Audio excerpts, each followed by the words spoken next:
Hello everyone, welcome to Simplest Biology Hub. Today we are going to discuss about the second part of the enzymes, that is the classification and nomenclature of enzyme. इसका पहला वाला जो part था बेटा enzyme का, उसमें हमने enzyme का नेचर, एंजाइम का स्ट्रक्चर, किस चीज़ से बना है, क्या काम करता है, क्या फंक्शन अप्लाई करता है, ये सभी चीज़ें देखी थी। एंजाइम की जो थ्योरी थी किसने रखी थी, किस तरह की थी, किस तरह का वर्क करती थी, एज वेल एज उसका जो इनहिबिशन मेथड थी वो भी हमने देखी है। तो इस वीडियो के अंदर हम classification and nomenclature of enzyme देखेंगे, जो अपने आप में एक बिगेस्ट कंसेप्ट है। Enzymes are biocatalyst we called that increase the rate of chemical reaction. Actually they are not take part in the chemical reaction. Chemical reaction में वो participate नहीं करते, only means actually they are increases the rate of reaction. Reactant के अंदर mix up होकर नया product नहीं बनाएंगे या मिक्स मैचिंग नहीं करेंगे, सिर्फ रिएक्शन के अंदर रहकर उसका रेट को इंक्रीज़ करते हैं। They are protein in nature, protein के बने रहते हैं। ये हमने अगले जो पिछला वाला वीडियो था उसमें ऑलरेडी डिस्कस कर लिया है। तो किस बेसिस पे हम एंजाइम का क्लासिफिकेशन करते हैं? सो बेसिस ऑफ क्लासिफिकेशन क्या बेसिस है? दो बेसिस है बेटा, आपके यहाँ पे दिया है। On the basis of source from it obtained, and second is on the basis of substrate and reaction. दो टाइप्स है। On the basis of source from it obtained, कहाँ से उसको एक्सट्रैक्ट किया गया, कहाँ से उसको निकाला गया, उसके बेसिस पे हमने उसको एक बार डिवाइड किया, और दूसरी बार डिवाइड किया on the basis of substrate and reaction. किस सबस्ट्रेट के ऊपर वो वर्क कर रहा है, किसको तोड़ रहा है और किस तरह की रिएक्शन कर रहा है, टाइप ऑफ द रिएक्शन क्या है, उसके बेसिस पे भी हम उसका नाम रखते हैं। तो on the basis of source क्या होगा? जैसे सपोज आपका पैपिन एंजाइम है, पैपिन एंजाइम ये पपाया से एक्सट्रैक्ट किया गया है। सो पपाया से निकाला गया, so papaya is the source of that enzyme, और उसके बेसिस पे हमने उसको नाम दिया पैपिन। देन ब्रोमेलिन है, ये एंजाइम निकाला गया पाइनएप्पल से। तो पाइनएप्पल के साथ तो इसका नाम मैच नहीं कर रहा है, बट पाइनएप्पल की जो फैमिली है दैट इज़ द ब्रोमेलेसी, उस फैमिली के साथ ये नाम मैच कर रहा है, that is the bromelain enzyme. वो एक्सट्रैक्ट किया गया पाइनएप्पल से, जो पाइनएप्पल मेंबर है ब्रोमेलेसी फैमिली का मेंबर है, ब्रोमेलेसी फैमिली का मेंबर है। तो इस बेसिस पे जहाँ से हमने उसको निकाला उसके बेसिस पे हम उसको कैटेगराइज्ड करते हैं। और दूसरा है on the basis of substrate and reaction. Example है उसका पायरुवेट, कार्बोक्सिलेज, ये सपोज एंजाइम है। तो यहाँ पे पायरुवेट इज़ द सबस्ट्रेट, ये सबस्ट्रेट है, इसके साथ रिएक्शन हो रही है, इसको ब्रेक डाउन किया जा रहा है। And carboxylase is the type of reaction, carboxylase ये टाइप ऑफ रिएक्शन है, इसके बेसिस पे हमने एंजाइम को नाम दिया पायरुवेट कार्बोक्सिलेज। ये on the basis of substrate and reaction. But ये एंजाइम के नाम में हमने एक चीज़ थोड़ी सी आइडेंटिफाई की है। क्या? इसकी जो लास्ट वाला है suffix part, suffix of the all enzyme, near about all enzyme क्या होता है? ASE लगता है। किसी भी एंजाइम को अगर सबस्ट्रेट को हमें एंजाइम में कन्वर्ट करना है, एंजाइम उस सबस्ट्रेट से रिलेटेड है, तो हम उसके सफिक्स में ASE लगाते हैं। It is one of the rule of enzyme nomenclature, enzyme को नाम देने का एक रूल है।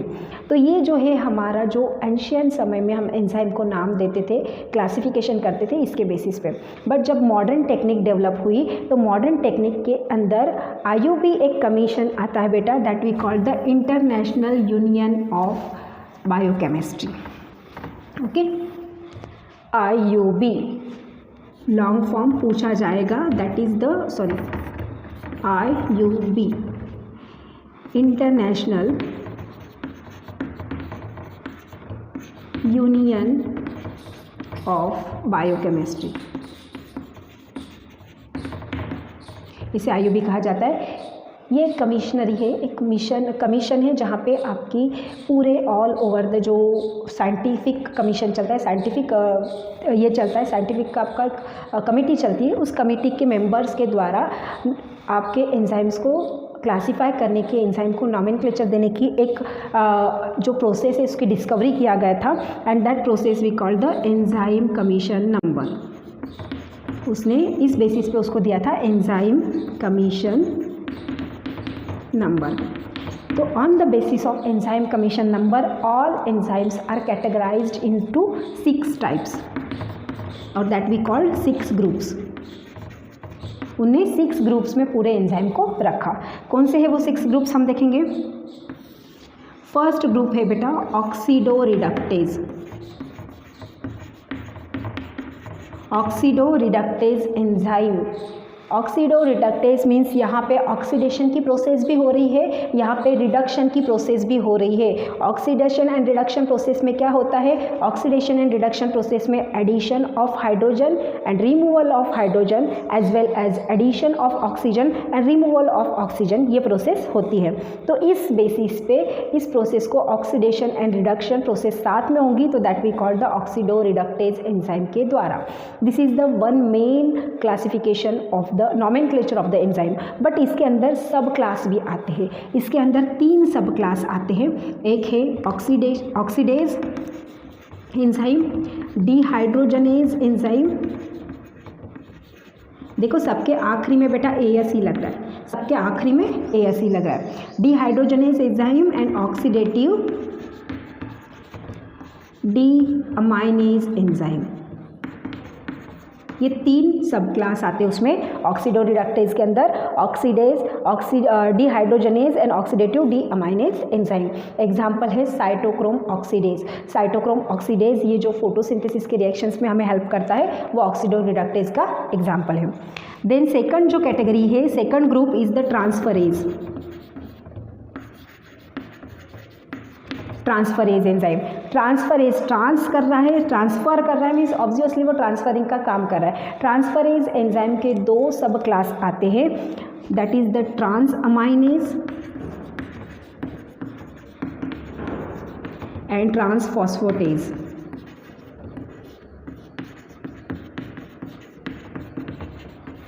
Trans aminase means amino acid को ट्रांसफ़र करेगा एंड ट्रांसफॉस्फेटेज ये फॉस्फेट ग्रुप को ट्रांसफ़र करेगा। तो जो हमारी ग्लाइकोलिसिस की रिएक्शन से क्रेब्स साइकिल की कुछ रिएक्शंस में इसके ट्रांसफरेज के मेंबर्स आते हैं। ट्रांसफरेज मीन्स अमाइनो ग्रुप को ट्रांसफ़र कर रहा है या तो फॉस्फेट ग्रुप को ट्रांसफ़र कर रहा है। थर्ड कैटेगरी है हमारी हाइड्रोलेज। हाइड्रोलेजेस क्या होता है, हाइड्रोलेजेस रिएक्शन कब होती है, whenever there is the addition of water. जब एडिशन ऑफ वाटर होता है तो कोवैलेंट बॉन्ड को ब्रेक डाउन किया जाता है। It is nothing but the breaking of covalent bond. किसके बीच की कोवैलेंट बॉन्ड को ब्रेक डाउन किया जा रहा है। So hydrolases enzymes are all digestive enzyme. अपनी पूरी डाइजेस्टिव सिस्टम के जितने भी एंजाइम्स रहते बेटा, डाइजेस्टिव सिस्टम के एंजाइम इसके अंदर आते हैं। तो डाइजेस्टिव एंजाइम के अंदर 3 कंपोनेंट आते हैं आपके, प्रोटीन, कार्बोहाइड्रेट एंड फैट। तो प्रोटीन को ब्रेक डाउन करता है प्रोटीएजेस, कार्बोहाइड्रेट को ब्रेक डाउन करता है कार्बोहाइड्रेज एंड फैट को ब्रेक डाउन करता है ईस्टरेज। ईस्टरेज क्यों, fat is nothing but the Easter, ester bond create करता है उनके बीच में, इसलिए उसको ईस्टर कहा जाता है। तो इसके ब्रेक डाउन करने वाला जो एंजाइम है दैट इज़ द ईस्टरेज। प्रोटीएजेस के अंदर प्रोटीन को ब्रेक डाउन करने वाले एंजाइम कौन से हैं डाइजेस्टिव सिस्टम में, पेप्सिन है, रेनिन है, ट्रिप्सिन है, ये आपके प्रोटीन को ब्रेक डाउन करते हैं, पेप्टोन में कन्वर्ट कर देते हैं ना। एंड कार्बोहाइड्रेट को ब्रेक डाउन करने वाले एंजाइम, कार्बोहाइड्रेट को सुक्रोज है, सुक्रेज, माल्टेज, अमाइलेज, ये हमारे कार्बोहाइड्रेट को ब्रेक डाउन करते हैं। और इस तरह मतलब आपके फैट्स को ब्रेक डाउन करते हैं लिपेज एंजाइम। लिपेज एंजाइम आपके फैट को ब्रेक डाउन करता है। तो दीज आर द हाइड्रोलिसेस एंजाइम कब वर्क करते हैं, एडिशन ऑफ वाटर के बाद वर्क करते हैं, और किस बॉन्ड को ब्रेक डाउन कर रहे हैं, कोवैलेंट बॉन्ड को ब्रेक डाउन कर रहे हैं। All digestive enzymes are include in this group. आगे के 3 इसको मिटा के हम लिखते क्योंकि दिखाई नहीं देगा बेटा, है ना। तो आगे के 3 क्या है हमारे, 3 हो गए यहाँ पे और 3 है, 6 है ना टोटल ग्रुप। तो नेक्स्ट 3 आर आइसोमरेज। आइसोमरेज ये एंजाइम क्या है, अगर एक मॉलिक्यूल दूसरे मॉलिक्यूल में कन्वर्ट हो रहा है तो वो अपने आइसोमर में ही कन्वर्ट अगर हो रहा है तो दैट प्रोसेस में जो एंजाइम लगते हैं that enzyme we called the isomerase enzyme.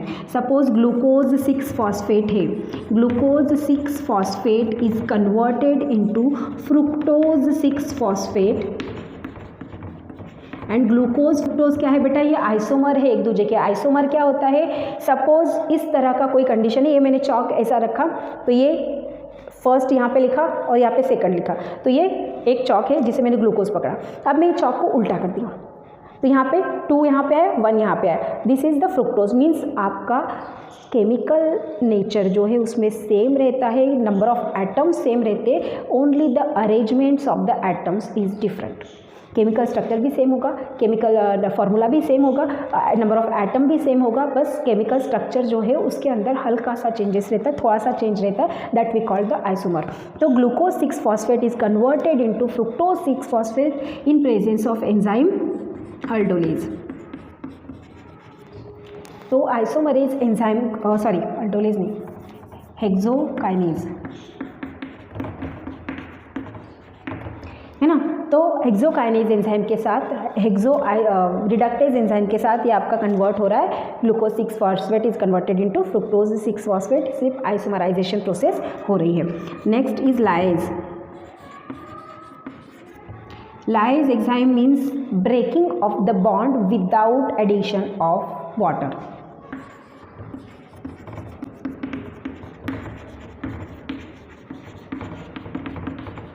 Without addition of water.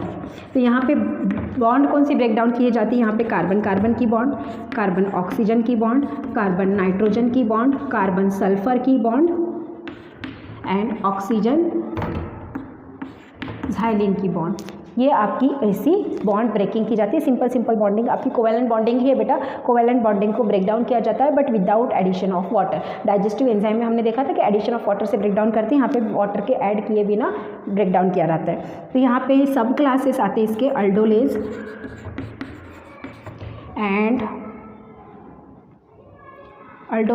And hexokinase, ये 2 सब क्लासेस आते हैं आपके लाइज एंजाइम के। And the next one, the last one is ligase. Ligase enzyme joining के लिए यूटिलाइज करता है, जॉइंट करवाता है। कोई भी 2 मॉलिक्यूल्स को जॉइनिंग करना है अगर हमें तो हम लिगेज एंजाइम का यूटिलाइजेशन करते हैं। तो ligase enzyme for the use for the joining purpose. Carboxylase enzyme जो है आपका वो एज अ कार्बोक्सिलेज एंजाइम जो है आपका जॉइनिंग के लिए यूज़ करते हैं। कौन सा है बेटा, क्रेब्स साइकिल में हमने एक रिएक्शन देखी थी जहाँ पे pyruvic acid combine with carbon dioxide in presence of enzyme pyruvate carboxylase, it convert into OAA that is the ऑक्जेलो acetic acid. तो यहाँ पे पायरुविक एसिड ऑक्जेलो एसिटिक एसिड में कन्वर्ट हो रहा है, रिएक्शन है क्रेब साइकिल की, टेक्स प्लेस होती है इनसाइड द माइटोकॉन्ड्रिया। तो यहाँ पे जो पायरुवेट कार्बोक्सिलेज एंजाइम है वो आपका लिगेज एंजाइम की तरह वर्क करता है, वो जॉइनिंग करने का काम कर रहा है आपके 2 मॉलिक्यूल्स को, पायरुविक एसिड को एंड कार्बन डाइऑक्साइड को जॉइनिंग करने का काम कर रहा है। तो जो इंटरनेशनल यूनियन ऑफ बायोकेमिस्ट्री के द्वारा क्लासिफिकेशन रखा गया था एंजाइम्स का, वो 6 ग्रुप में कैटेगराइज किया था। ये है उसके 6 ग्रुप। पहला है oxidoreductase, transferase, hydrolase, isomerase, lyase and ligase. And इसके बेसिस पे आपके जितने भी एंजाइम्स है उसको इनके सब क्लासेस के अंदर रखा गया है। This is about the enzyme nomenclature and classification. I hope you understand it. इसके अंदर जो भी हमारे आते हैं रेनिन आ गया, आपका ट्रिप्सिन आ गया, पेप्सिन आ गया, ये सभी इन 6 क्लासेस के अंदर ही हम उसको रखते हैं सभी एंजाइम्स को। एंड आपने देखा होगा बेटा कि कुछ एंजाइम जो रहते हैं वो एक्चुअल उस फॉर्म में वर्क नहीं करते, मींस सीक्रेट जब होते हैं तब वो इनएक्टिव रहते हैं, जब किसी के कांटेक्ट में आते हैं या इन प्रेजेंस ऑफ किसी के आते हैं तो वो आपके एक्टिव हो जाते हैं। जैसे प्रोटीन के बारे में हम बात करेंगे कि प्रोटीन के लिए जो एंजाइम लगता है दैट वी कॉल्ड पेप्सिन, है ना। डाइजेशन लेसन में हमने ये देखा था कि प्रोटीन को डाइजेस्ट करने वाला एंजाइम पेप्सिन बनता कहाँ है, ये बन रहा है स्टमक के अंदर। स्टमक के अंदर जो चीफ सेल्स है उसके द्वारा बनाया जाता है, बट एक्चुअली ये बनाया जाता है in the form of pepsinogen, pepsinogen. तो पेप्सिनोजन क्या है, ये आपका पेप्सिनोजन इनएक्टिव फॉर्म है बेटा, ये इनएक्टिव फॉर्म है, और पेप्सिन ये एक्टिव फॉर्म है। अगर कोई एंजाइम अपने इनएक्टिव फॉर्म में सिक्रीट हो रहा है तो उस एंजाइम को कहा जाता है प्रो एंजाइम, उस एंजाइम को कहा जाता है प्रो एंजाइम। और जब पेप्सिनोजन HCl के कांटेक्ट में आता है जो स्टमक के अंदर नेचुरली क्रिएट होता है, तो HCl में कांटेक्ट में आने के बाद वो एक्टिव हो जाता है और in the form of pepsin वो कन्वर्ट हो जाता है। तो जो एंजाइम अगर इनएक्टिव फॉर्म में सिक्रीट हो रही है तो उसे कहा जाता है pro enzyme. This is about the classification and nomenclature of enzyme. I hope you well understand about it, and this is the last topic of this lesson। Biomolecules lesson का ये लास्ट टॉपिक था, यहाँ पे ये lesson आपका ख़त्म होता है बेटा। इस टॉपिक से, इस लेसन से रिलेटेड जो पूरी आपकी वीडियो की सीरीज़ है वो आपको डिस्क्रिप्शन बॉक्स में मिल जाएगी, एज वेल एज आपको यहाँ पे एक टेलीग्राम की लिंक भी मिलेगी। अगर आप उसको ज्वाइन करते हो तो इस चैनल के ऊपर जितनी भी वीडियोस डलती है, जितने भी उसके नोटिफिकेशन भी आपको मिल जाएंगे, एज वेल एज हर लेसन की शॉर्ट नोट्स मिल जाएगी बेटा। तो शॉर्ट नोट्स से के थ्रू आपको लर्न करने के लिए ईजी पड़ेगा। आप माइक्रो नोट्स यूटिलाइज करके कम से कम समय में ज़्यादा से ज़्यादा टॉपिक को प्रिपेयर कर सकते हैं। This is about biomolecules. Next video में हम नए लेसन के साथ आएंगे। Thank you.